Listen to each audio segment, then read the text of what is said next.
Hello बच्चों, आज हम नया टॉपिक लेके आए हैं एटम्स एंड मॉलिक्यूल्स। आज हम एटम्स और मॉलिक्यूल्स के बारे में पढ़ेंगे और एटॉमिक मास और मास नंबर निकालना भी सीखेंगे। तो पहले पिछली कक्षा क्लास में भी हमने आपको बताया था एटम क्या होता है। मैटर का सबसे छोटा पार्टिकल होता है जो कि इनडिविजिबल होता है। एटम को परमाणु भी कहा जाता है। एटम ही मिल के मॉलिक्यूल बनाते हैं।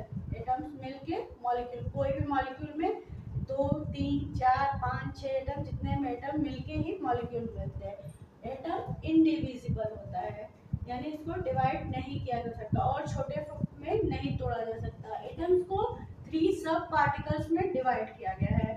पहला पार्टिकल प्रोटॉन, जिसपे प्लस चार्ज होता है, आप जानते हैं पॉजिटिव चार्ज होता है। दूसरा न्यूट्रॉन, जिसपे न्यूट्रल होता है। न्यूट्रॉन क्या होता है? न्यूट्रल होता है। और इलेक्ट्रॉन निगेटिव चार्ज होता है। ये सब प्रोटॉन और न्यूट्रॉन कहाँ होते हैं? एटम के बीच में न्यूक्लियस होता है। ये न्यूक्लियस के अंदर होते हैं प्रोटॉन और न्यूट्रॉन। और इलेक्ट्रॉन क्या करता है? न्यूक्लियस के बाहर स्पिन करता है, न्यूक्लियस के बाहर रिवॉल्व करता रहता है, जो कि निगेटिव चार्ज होता है। प्रोटॉन, इलेक्ट्रॉन और न्यूट्रॉन क्या हुए? सब पार्टिकल्स ऑफ एन एटम। अभी क्या देखेंगे हम लोग कि जितने प्रोटॉन होते हैं उतने ही, एक न्यूट्रल एटम में जितने प्रोटॉन्स होते हैं उतने ही इलेक्ट्रॉन में क्या होता है? जितने प्रोटॉन होंगे उतने ही इलेक्ट्रॉन होंगे।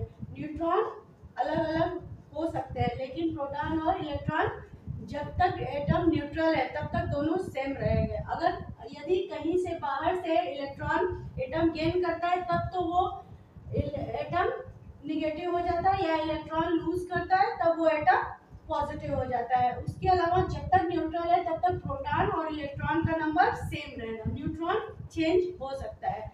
अभी फॉर एग्जांपल जैसे हमने हाइड्रोजन का लिया, हाइड्रोजन में क्या होता है? एक सोडियम का एग्जांपल लिया। सोडियम में क्या होता है? इसका एटॉमिक नंबर कितना होता है? 11। तो इसमें कितने इलेक्ट्रॉन कितने न्यूट्रॉन होते हैं? इसमें 11 प्रोटॉन और 11 इलेक्ट्रॉन होते हैं, क्योंकि ये अभी न्यूट्रल एटम है, इसमें कोई पॉजिटिव चार्ज नहीं है। तो इसमें इलेक्ट्रॉन कितने होंगे? 11। और प्रोटॉन भी कितने होंगे? 11।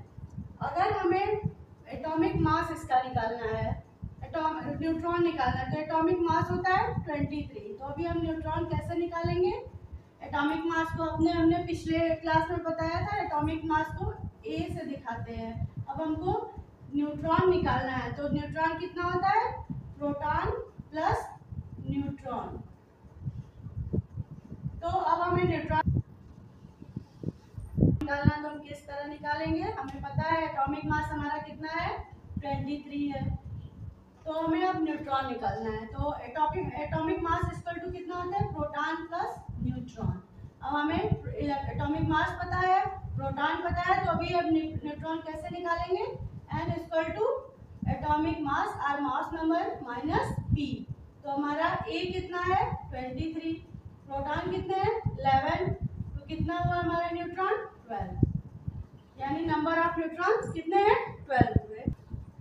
इसी तरह हम आज सोडियम एटम का एटॉमिक मास और मास नंबर निकालेंगे।